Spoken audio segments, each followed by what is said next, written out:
What if the only way out is in? What if the real social revolution is inner work? What if we are not ready to transform the world around us until we find our own peace inside ourselves? Peace and love, y'all. Hello and welcome back to another moment of stillness. In case we haven't met before, my name is Itai Atula. I am a full-time solo traveler and a yoga teacher. Over the past year, I've been traveling all across Asia, visiting 9 countries, studying under yoga masters, and translating all the ancient yoga wisdom that I've learned into modern tools for transformation that my chronically online generation can understand.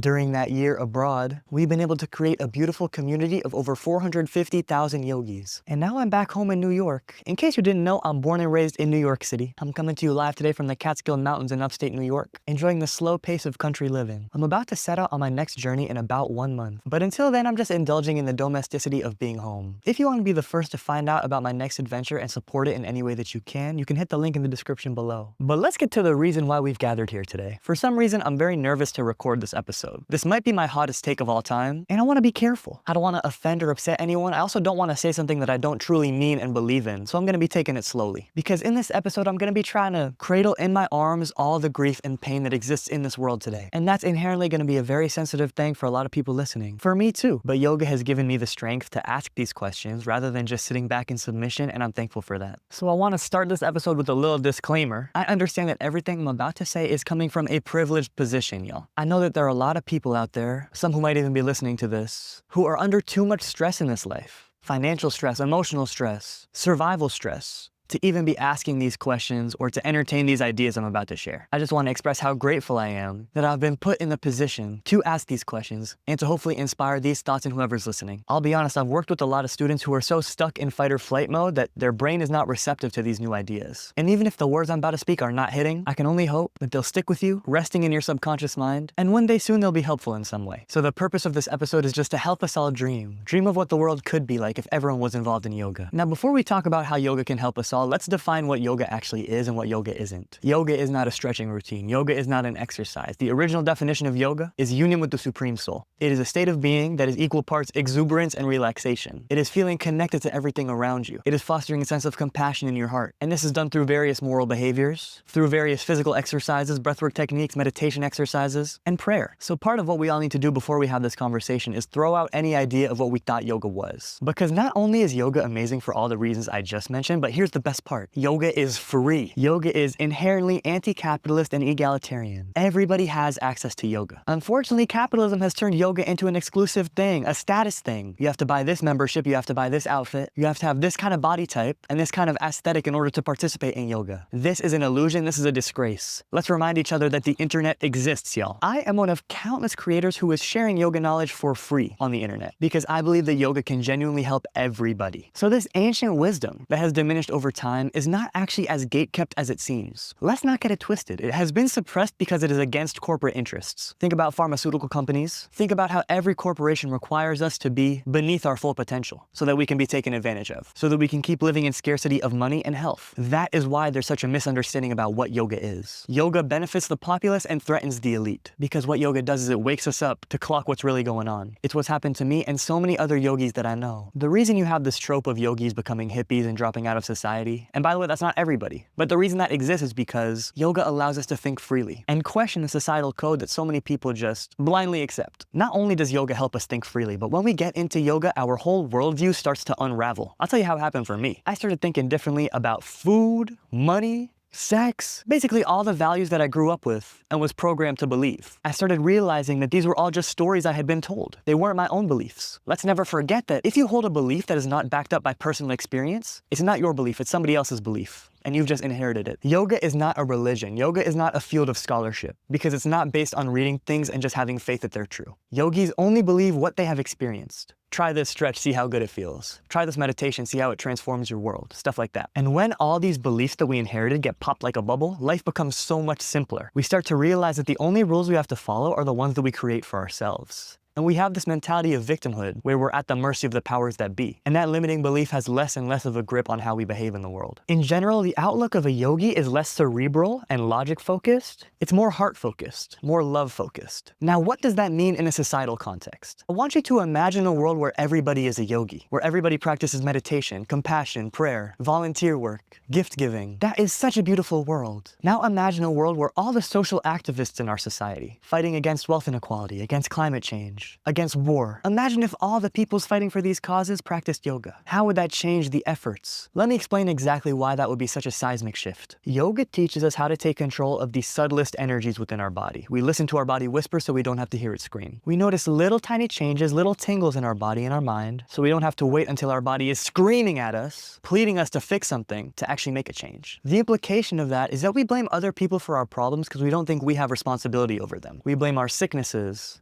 our emotional state, on this, that, and the third, because we haven't been taught the tools of how to actually influence those situations on our own. And when yoga tunes us into these subtle energies, we learn that we actually do have control over our situation, because we can notice the first hint of friction, of tension, before it amplifies and becomes something that's too scary to change. We can nip toxicity in the bud because we know how to listen. That's what yoga teaches us, how to know ourselves. And then our responsibility becomes infinite. What do I mean by that? Yoga teaches us that our responsibility is our ability to respond to something. Our responsibility is our response ability. Are y'all hearing that? Once we take responsibility for our physical and mental and emotional state, our response ability expands. We feel responsible for the whole planet because somebody who has never been introduced to yoga might not know where to begin when it comes to healing their own mental health or healing their own chronic pain. So how would that person even begin to imagine that they have any ability when it comes to changing the world? Little changes inspire big changes.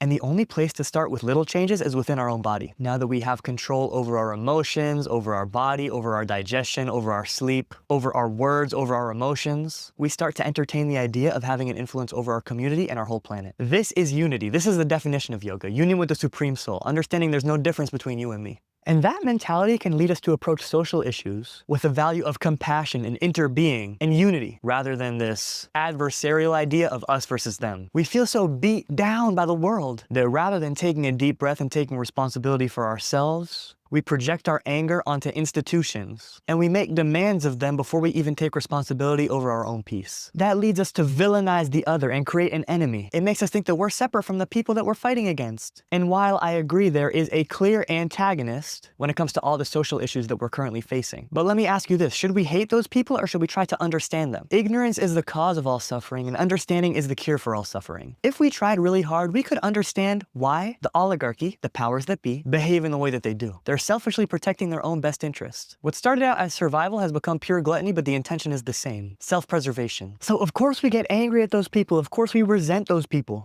Anger is definitely productive. Don't get me wrong. Anger creates a sense of urgency that can get a lot of stuff done. And I don't want to invalidate all the anger that everybody on this planet is currently feeling. It's for a reason. But if anger is unbalanced or untamed, it can be deeply destructive or divisive. And this might be where I lose y'all, but I genuinely believe that the compassion that we hold for the victims will be incomplete if we don't also have a level of compassion for the oligarchy. We must see them as human beings. We must see them as a part of our species. Then all our actions will come from the abundance of love, rather than the insecurity of fear, of hatred, of separation. Speaking of fear, yoga also has this amazing power to vanquish fear. And we live in an era where fear is rampant. Fear of an impending climate apocalypse. In America, we live in fear of getting shot on the street. We live in fear that the people who are supposed to protect us and serve us don't have our best interest at heart. We fear the fact that our leaders might even feed us to the wolves if it helped out their best interests. But yoga eradicates this fear by getting us to ask a lot of deep existential questions. In yoga, we confront fear of death when our ego gets dissolved. Through meditation, we learn that our body is just a temporary vessel, but our consciousness is immortal. And through that, our consciousness does not just exist in our body. Our consciousness is everywhere and it's shared. So how can we die? Now, it's easy in theory, hard in practice, but stay with me here. What can we be afraid of if we know that our soul never really dies? How can we fear discomfort or pain when we can see it all as an opportunity for expansion? How can we fear things not going our way when we know that the universe has a divine plan for us all that's already been predetermined? We realize that what control we do have over our free will can be informed by love and not by fear, abundance and not scarcity. What does it look like when yogis act out of love instead of fear? Let me tell you. Non-violence, also known as ahimsa in Sanskrit, is the first principle of yoga in Patanjali's Yoga Sutras. He says before you even roll out your mat, before you even try to breathe any differently, rule number 1 is non-violence, not causing any damage to yourself or the people around you, or the life around you. That's why a lot of yogis are vegetarian. That's why a lot of yogis are pacifists. That's why you'll probably never catch a true yogi complaining. Another way that Patanjali writes about love in the Yoga Sutras is this idea of non-stealing. When we think of stealing, we think of robbery, but it's so much deeper than that. Patanjali says that to have more than you need is inherently stealing. If you are hoarding while somebody else is lacking, that is stealing. Thereby, all wealth inequality is an act of robbery. And imagine how different the world would look if everybody had that mentality. You can call me naive, you can call me overly optimistic, but I'm just dreaming here. Sue me for letting my inner child and my imagination run wild with projections of love. Also, there's this deep tradition in yoga of renunciation. On the extreme side, there are sadhus who never wear clothes, who eat super minimally, who don't have any material possessions to their name. Not all yogis take it to such an extreme level, but for every practicing yogi, the sadhana is going to make you think differently about consumerism. And the oligarchy relies on our consumerism. Think about how much power we take away from it if we limit our consumption, if we see it for what it is, if we realize that the things we buy at a certain point are not really changing the quality of our life. If you need to pay rent, if you need to buy groceries, that's a little bit different, but we all know consumerism goes a lot deeper than that. Is that pair of shoes going to change your life? Is that premium subscription going to change your life? Yoga leads us to think about why we even desire those things. And it can empower us to instead invest in education, invest in things that give us spiritual fulfillment, and expand our love, rather than expanding our ego. And on that note, yogis also are known to have so much love for nature, for wilderness. Yogis have so much respect for other life.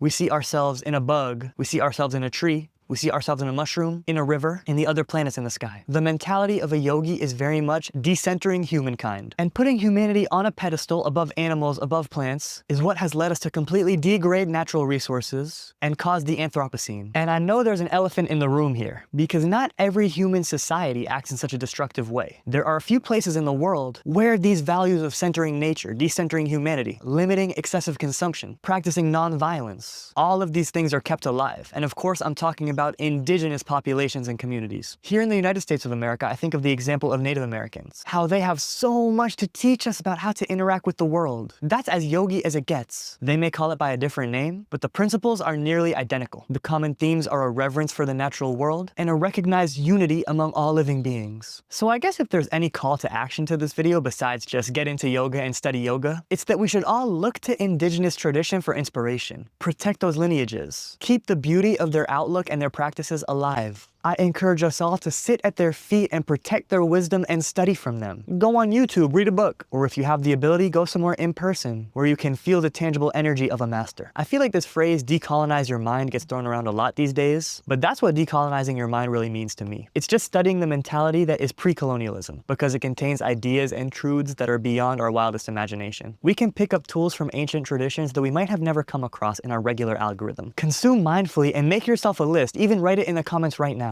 Tell us your list of everything you want to study after listening to this. I hope this inspires us all to continue down the path of yoga. Start with improving yourself. Start with your individual responsibility and watch the effects ripple out. Listen, energy works in such subtle ways. Your thoughts and behaviors will have an impact on the people and spaces around you without you even trying to do anything. I've seen it happen time and time again, y'all. That's why temples and churches feel so sacred. They reverberate with this indescribable energy that just changes the behavior of the people who walk inside. And if you walk around feeling as essential and precious as a house of worship, that energy will absolutely rub off on the world around you. So lead by example, take care of yourself, and watch how others react. Of course, some will resist it and scoff at it and not understand you, but your energy will reach the right people and others will follow your lead. And that change will ripple out and cause a butterfly effect that we can't comprehend with our little human brain. At this point, you might be saying to yourself, well, hold up a minute. Is this dude really telling us to just meditate away and pray away all the injustices of the world? What about getting organized? What about doing real community work? Of course, organization is necessary. That being said, the inner work of meditation and prayer and self-improvement and self-fulfillment is, in my opinion, a necessary precursor to organization. And let me paint a picture of how much better that organization will be when everyone involved is a practicing yogi. You and I can both think of several characters who set out with the best of intentions and had their morals compromised. So many politicians who made idealist promises and for some reason or another did not deliver. So many activists with strong values that got corrupted by capitalism. Think about how much less ego, how much less of a power struggle, how much less competition and organizational disagreement would occur in a union of yogis. So although I do believe that tangible change does happen even when you just put your intentions and your thoughts in the right place, that effort will be sped up And it will be more effective when organization and physical action in the material world gets involved. In yoga, we call this karma yoga, meaning the yoga of action, doing work for the betterment of the world without expecting anything from it. Unfortunately, a lot of people want to do philanthropy, want to appear virtuous because they'll get something from it. But karma yoga teaches us to be totally unattached from the fruits of our labor. So we're just doing work for the sake of work. We enjoy the process itself, not the outcome. And a lot of the time it can seem so pointless to be doing work to change the world because it feels so daunting, it feels impossible to even make a difference. That's because we're too focused on the outcome. Focusing on the work and being present with it is totally different because it will leave us proud of even the smallest things that we do. And it actually comes full circle because it helps us realize that the work we do for other people is ultimately to help ourselves.